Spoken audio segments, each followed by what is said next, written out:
Aujourd'hui, le président n'utilise pas seulement des îles. Il roule aussi en Mercedes.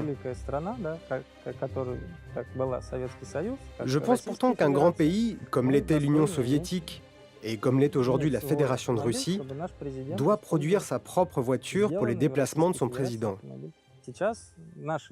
C'est pourquoi les ingénieurs de chez ZIL travaillent aujourd'hui à un nouveau modèle présidentiel, la Cortège, qui sera prête en 2018.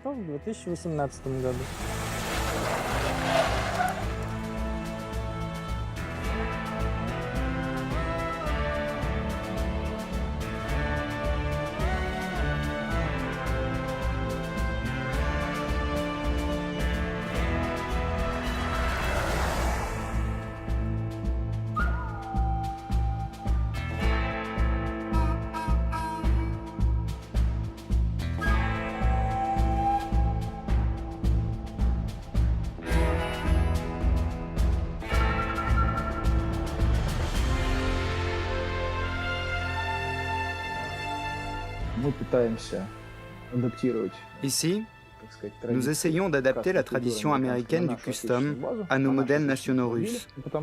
La plupart d'entre nous sommes nés en URSS, et c'est sans doute une sorte de nostalgie.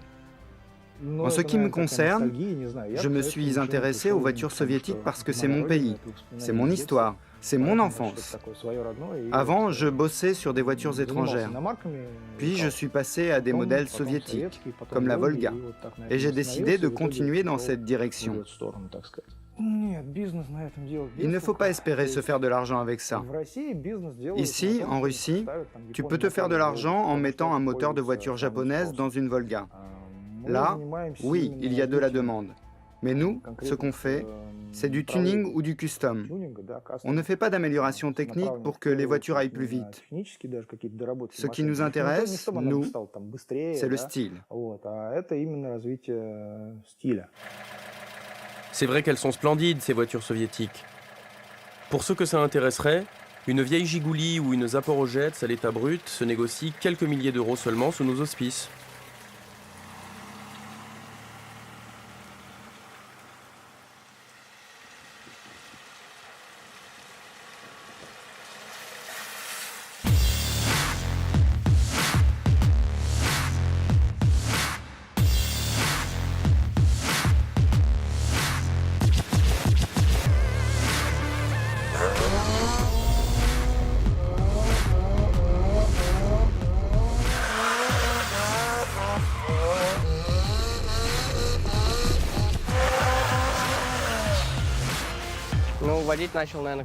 Quand j'étais petit, je regardais mon père conduire et ça m'a donné envie de faire pareil. Donc j'ai conduit sa voiture. C'est celle-là d'ailleurs.